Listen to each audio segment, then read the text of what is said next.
Hello students, आप सभी कैसे हैं। मैं वैभव एचडी के क्लासेस से आप सभी का स्वागत है हमारी वीडियोस में दोबारा। अब हम पढ़ने वाले हैं चैप्टर 5 रूरल डेवलपमेंट पार्ट 2। ठीक है, हम ये देखेंगे हमने पार्ट 1 में क्या क्या क्लियर करा था। सबसे पहले हमने जाना था कि रूरल डेवलपमेंट का मीनिंग क्या होता है, फिर हमने उसके कोर एलिमेंट्स जाने थे, फिर हमने उसके सिग्निफिकेंस के बारे में जाना था। ठीक है, फिर हमने क्या पढ़े थे, हमने पढ़े थे दो तरीके के हमारे चैलेंजेस होते हैं जो हमें किसमें रूरल डेवलपमेंट में फेस करने होते हैं। ठीक है, आप रिकॉल कराता हूं उन्हें, कौन कौन से थे। एक तो हमारे एमर्जिंग चैलेंजेस थे और कौन से थे लिंगरिंग चैलेंज। लिंगरिंग चैलेंज जो हमारे समय पहले से समय से चलते हुए आ रहे हैं, और एमर्जिंग चैलेंज जो हम आने वाले समय में या इस समय में क्या करते हैं फेस करते हैं, जो हमारे न्यू चैलेंजेस आ रहे हैं। ठीक है, अब लिंगरिंग चैलेंजेस का हम कुछ टॉपिक को आगे बढ़ाते हुए हमारा एक सबसे पहला टॉपिक आता है सोर्सेस ऑफ रूरल क्रेडिट। किसके बारे में बात करेंगे हम, सोर्सेस ऑफ रूरल क्रेडिट के बारे में। अब ये सोर्सेज ऑफ रूरल क्रेडिट है क्या, मतलब जो ग्रामीण क्षेत्र होते हैं उसमें जो हम लोन प्रोवाइड कराते हैं, क्रेडिट प्रोवाइड कराते हैं, उनके सोर्सेज कौन कौन से होते हैं। अब हमारे दो तरीके के सोर्सेज होते हैं, कौन कौन से। एक तो होता है हमारा इंस्टीट्यूशनल सोर्सेज। फर्स्ट हो गया हमारा इंस्टीट्यूशनल सोर्सेज, जैसे बैंक्स हो गए हमारे, जैसे बैंक्स या गवर्नमेंट, जैसे एसबीआई बैंक हो गया, या हमारा एचडीएफसी बैंक हो गया, एक्सिस बैंक हो गया, ऐसे और ऐसे कई सारे बैंक्स हैं जो हमारे क्या कराते हैं इंस्टीट्यूशनल सोर्सेज में गिने जाते हैं। ठीक है, ऐसी एक होता है हमारा दूसरा नॉन इंस्टीट्यूशनल सोर्सेज। अब ये नॉन इंस्टीट्यूशनल सोर्सेज क्या होता है, ये जानने की बात है। जब कोई फार्मर इंस्टीट्यूशनल सोर्स से लोन क्रेडिट ना लेके किससे क्रेडिट लेता है, लोन लेता है, जैसे अपने फ्रेंड से ले लिया, दोस्तों से ले लिया, उसने लैंडलॉर्ड से ले लिया, जमींदारों से ले लिया, या फैमिली विलेज ट्रेडर्स होते हैं, या अपने रिलेटिव से ले लिया, या फैमिली से ले लिया।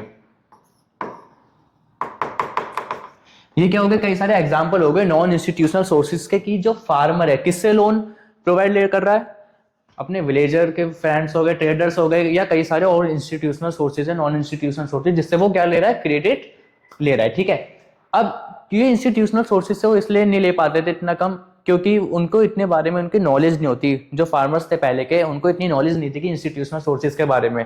जो नॉन इंस्टीट्यूशनल सोर्सेज से वो लोन लेते थे, क्रेडिट लेते थे, वो क्या करते थे, उन पर हाई चार्ज पे कर देते हैं, हाई इंटरेस्ट क्या करते थे, चार्ज करते थे। ये सारे क्या करते थे, फार्मर्स से हाई इंटरेस्ट चार्ज करते थे इसके मुताबिक, लेकिन उसकी इनकी नॉलेज नहीं थी, उसकी वजह से क्या नहीं कर पाते थे, उससे प्रोवाइड नहीं कर पाते थे, और उसमें कई सारी और लीगल फॉर्मेलिटीज लगती थी और कोलेटरल सर्विस देना पड़ता था, तो उसमें नहीं दे पाते थे। इसलिए एक एक करके इनके जानते हैं मेन चीज क्या होती है, नॉन इंस्टीट्यूशनल सोर्सेज है क्या।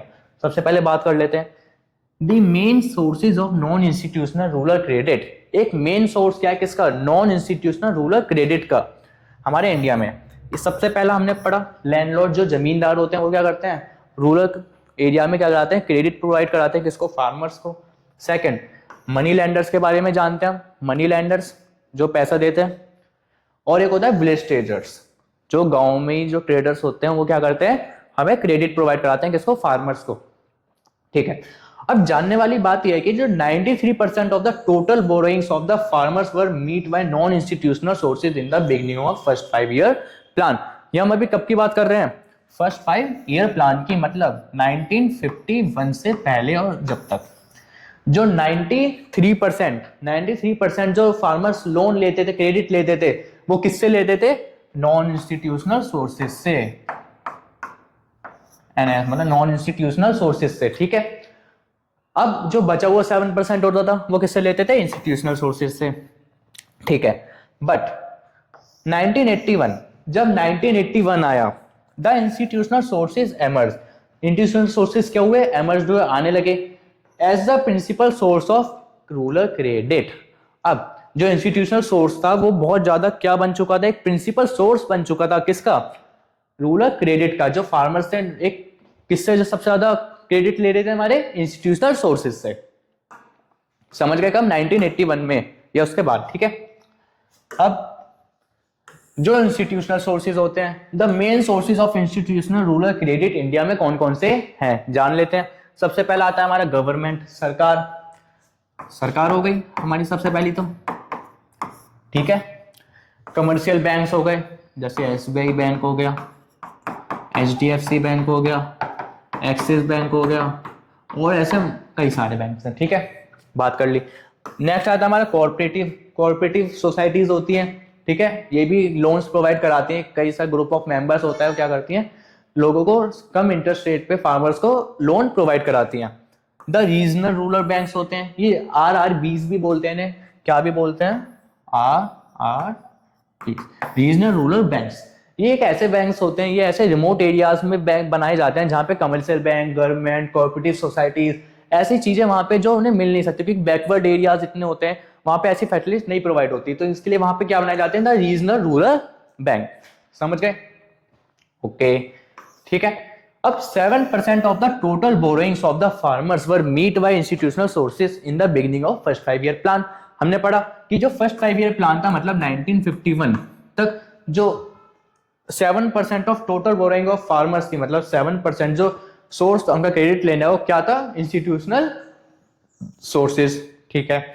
अब जो but presently their share is increase over 66%, लेकिन आज के समय में देखा जाए जो फार्मर्स हैं वो क्या कर रहे हैं? 66% सोर्स उनका क्रेडिट का कौन है? Institutional sources. समझ गए? बहुत अच्छी बात। आगे, out of the total institutional credit, अगर टोटल इंस्टीट्यूशनल क्रेडिट, खाली इंस्टीट्यूशनल क्रेडिट की बात करी जाए, उसमें कोऑपरेटिव सोसाइटी का जो क्रेडिट है, कॉन्ट्रीब्यूशन है, कितना है? 15% अबाउट 75%। 15 से 16% आपका कितना है? कोऑपरेटिव जो लोन प्रोवाइड कराते हैं। ठीक है, आगे बात करते हैं। आगे हमसे क्या बोला है? जो इंपॉर्टेंट इंस्टीट्यूशनल एजेंसीज हैं जो रूरल क्रेडिट हमारे इंडिया को प्रोवाइड कराती हैं, मतलब ग्रामीण क्षेत्रों में लोन प्रोवाइड कराती है, क्रेडिट प्रोवाइड कराती है, उनके बारे में बात करते हैं। सबसे पहले हमारा होता है कोऑपरेटिव क्रेडिट सोसाइटी। ऐसे ग्रुप ऑफ मेंबर्स होते हैं जो क्या करते हैं? लोन लेते हैं बैंक से या अपने में ही सेविंग्स इकट्ठी करते हैं, फिर कम इंटरेस्ट रेट पे क्या करते हैं? फार्मर्स को लोन प्रोवाइड कराते हैं, क्रेडिट।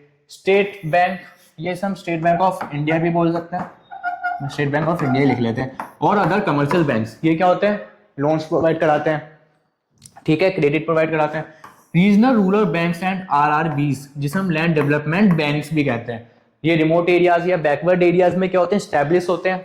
ठीक है, और एक आता है हमारा national bank of agriculture and rural development, NBARD, मतलब NABARD। हम इसे क्या बोलते हैं? हम जिसका आगे डिटेल एक्सप्लेनेशन भी पढ़ेंगे बैंक है क्या। ठीक है, अब एक चीज समझने पर आती है कि मल्टी एजेंसी सिस्टम क्या होता है। ठीक है, नॉर्मली समझ लेते हैं। जितना भी हम इंस्टीट्यूशनल सोर्सेज का ये चार्ट पढ़ते हैं, हमने पढ़ा cooperative, state bank, regional, rural bank, national, जितनी भी सारी एजेंसीज हैं, जब हम इनको एक साथ पढ़ते हैं, जब इंस्टीट्यूशनल सोर्सेज को पढ़ते हैं, इसी को हम बोलते हैं मल्टी एजेंसी सिस्टम। जैसे इंस्टीट्यूशनल सोर्सेज, जो इंस्टीट्यूशनल स्ट्रक्चर है रूरल बैंकिंग का, कंसिस्ट करता है, कमर्शियल बैंक्स आते हैं, इसमें RRBs आते हैं, कोऑपरेटिव क्रेडिट सोसाइटीज आ गए, लैंड डेवलपमेंट बैंक्स आ गए। So this structure is called, इसलिए हम इस स्ट्रक्चर को क्या कहते हैं? मल्टी एजेंसी सिस्टम कहते हैं।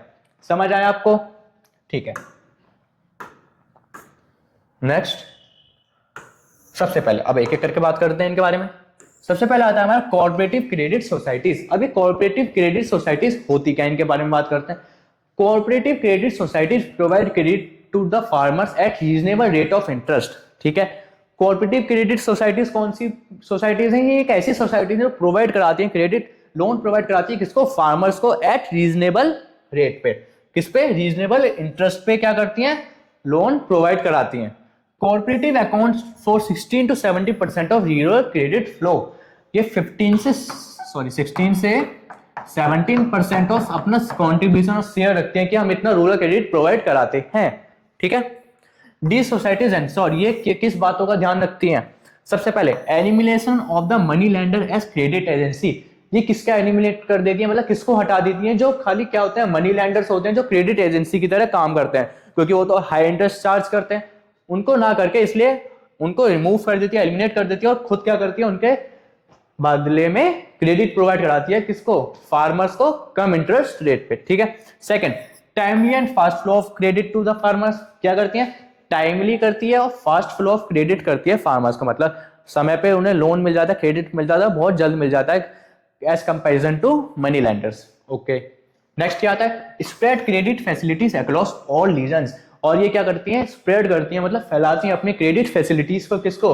पूरे अपने रीजन्स में। ठीक है, नेक्स्ट, प्रोवाइड कराती है credit to the areas covered by special programme of development. ऐसी जो हमारे एरियाज हैं जो स्पेशल वर्क्स में हो गए और हमारे स्पेशल प्रोग्राम से डेवलपमेंट होते हैं, कई सारे ऐसे एरियाज होते हैं, उसको भी वहां क्या कराती है, प्रोवाइड कराती है हमारे क्रेडिट लोन को, क्या करती है, प्रोवाइड कराती है फार्मर्स को। ये था हमारे कॉर्पोरेटिव क्रेडिट सोसाइटीज के बारे में।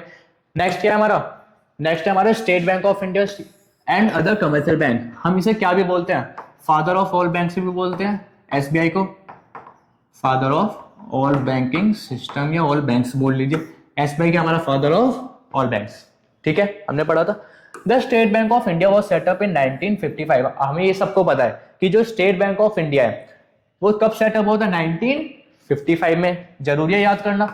With the focus on rural credit, ये हमने बैंक ये जो बनाया गया था, ये फोकस करते हुए बनाया गया था कि वो किस पे बात का ध्यान देंगे, रूरल क्रेडिट का, कि जो ग्रामीण क्षेत्रों में रूरल क्रेडिट वहां तक पहुंचना चाहिए, फार्मरों को क्या पहुंचना चाहिए, क्रेडिट लोन की सुविधा पहुंचनी चाहिए, ठीक है।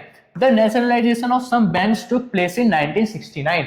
1969 में नेशनलाइजेशन हुआ कुछ बैंक्स का, सरकार ने ये बैंक कुछ अपने नेशनलाइज करे, मतलब अपने पास रखे, और उनसे क्या कहा गया कि द नेशनलाइज्ड कमर्शियल बैंक, जो नेशनलाइज्ड कमर्शियल बैंक्स हैं वो were directed to provide credit directly to the farmers. वो डायरेक्टली क्या प्रोवाइड कराएंगे, उन्हें लोन क्रेडिट प्रोवाइड कराएंगे, किसको, फार्मर्स को, as well as through cooperative societies. और कोऑपरेटिव सोसाइटीज को भी क्या करेंगे, लोन प्रोवाइड करेंगे, बिकॉज क्योंकि जो कोऑपरेटिव सोसाइटीज है वो भी लोन लेके किसको लोन प्रोवाइड कराती हैं, आगे फार्मर्स को, वो भी कम इंटरेस्ट रेट पे। समझ गए, ठीक है, ये हमारे फोकस हो गया बैंक का objective. Next, regional rural banks and land development, RRBs की बात कर लेते हैं। जो आरआरबीज होते हैं, ये लैंड डेवलपमेंट बैंक हो गए, were set up to provide credit in the remote rural areas. हमने बात करी थी कि सेटअप ही क्यों करे गए, कि ये प्रोवाइड करा सके क्रेडिट फैसिलिटीज कहां पे, जो रिमोट रूरल एरियाज हो गए, बैकवर्ड डिस्ट्रिक्ट्स हो गई, जो बैकवर्ड एरियाज हो गए, ठीक है। These banks operate at district level, ये हर डिस्ट्रिक्ट लेवल पे अपने ऑपरेट करती हैं अपने आप को। These banks focus on credit needs of weaker section of the rural population। अब जो बैंक्स हैं क्या चीज पर फोकस करती हैं, क्रेडिट की नीड की, कितने लोगों को उधार की जरूरत है, कितने लोगों को लोन की जरूरत है, और उनके जो वीकर सेक्शन है हमारी रूरल पॉपुलेशन का, उनको कितनी नीड है, उसके हिसाब से वो ऑपरेशंस करती हैं अपने, और उनको क्रेडिट फैसिलिटीज प्रोवाइड कराती हैं, ठीक है। नेक्स्ट क्या आता है हमारा मेन इंपॉर्टेंट, कि national bank of agriculture and rural development bank, जिसे हम क्या भी बोलते हैं, नबार्ड, NABARD, ठीक है।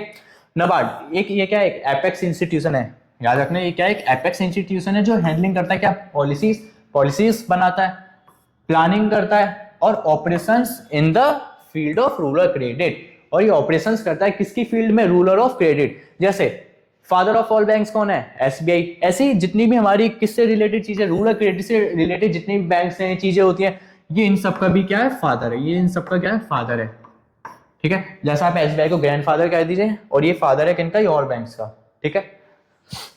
एंड रिलेटेड इकोनॉमिक एक्टिविटी, और जो रिलेटेड इकोनॉमिक एक्टिविटीज होती है उन पर क्या करता है, मॉनिटरिंग करता है, उन पर उनके ऑपरेशंस देखता है, ठीक है।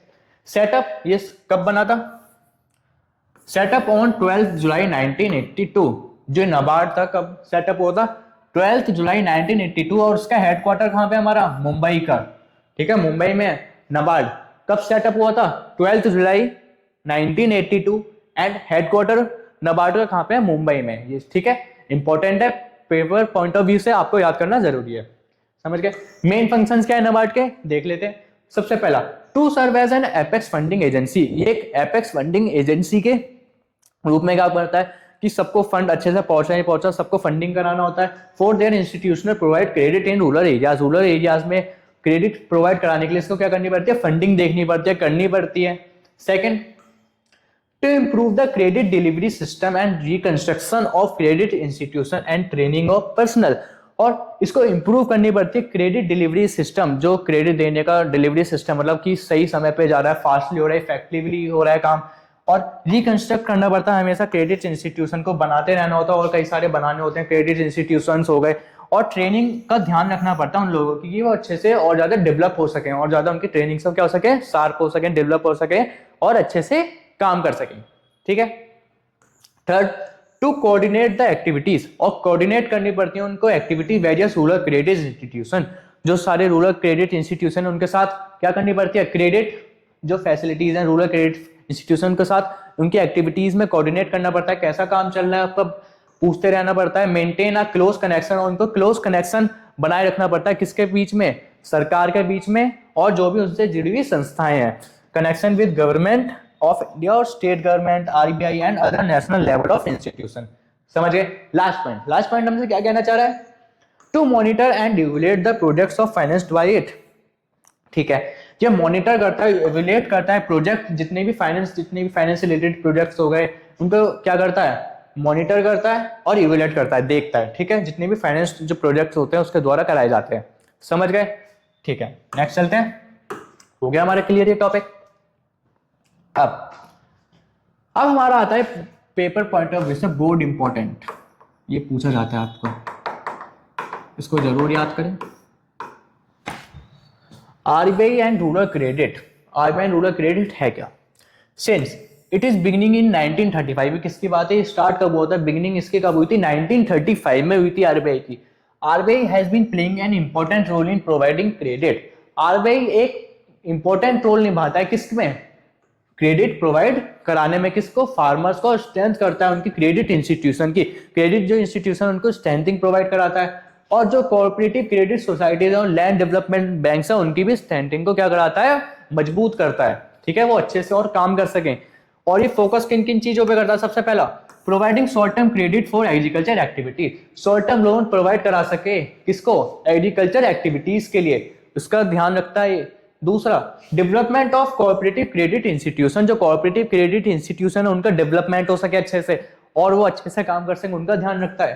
Providing short term and long term funds, ये प्रोवाइड कराता है शॉर्ट टर्म लोन्स और लॉन्ग टर्म फंड्स किसको, कोऑपरेटिव क्रेडिट सिस्टम को, जो कोऑपरेटिव क्रेडिट सिस्टम है उनको शॉर्ट टर्म और लॉन्ग टर्म लोन्स प्रोवाइड कराता है जिससे वो आगे लोन प्रोवाइड करा सके कम इंटरेस्ट पे। ठीक है, ट्रेनिंग एंड प्रोफेशनलाइजेशन, वो ट्रेनिंग कराता है समय समय पे और ज्यादा प्रोफेशनलाइजेशन कराता है। मॉडर्न इक्विपमेंट्स होते हैं किसके लिए, कोऑपरेटिव्स के लिए, क्योंकि वो और अच्छे से अपना काम कर सकें इफेक्टिवली।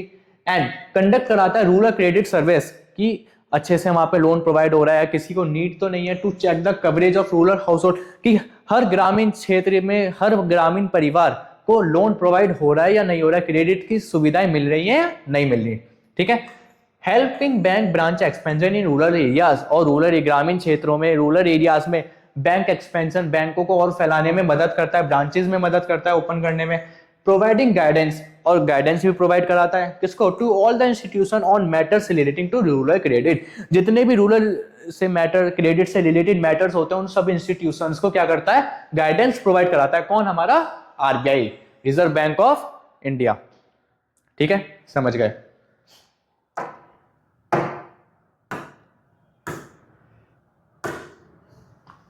क्वेश्चन 1, ये भी हमारा बोर्ड पॉइंट ऑफ व्यू से इंपॉर्टेंट है।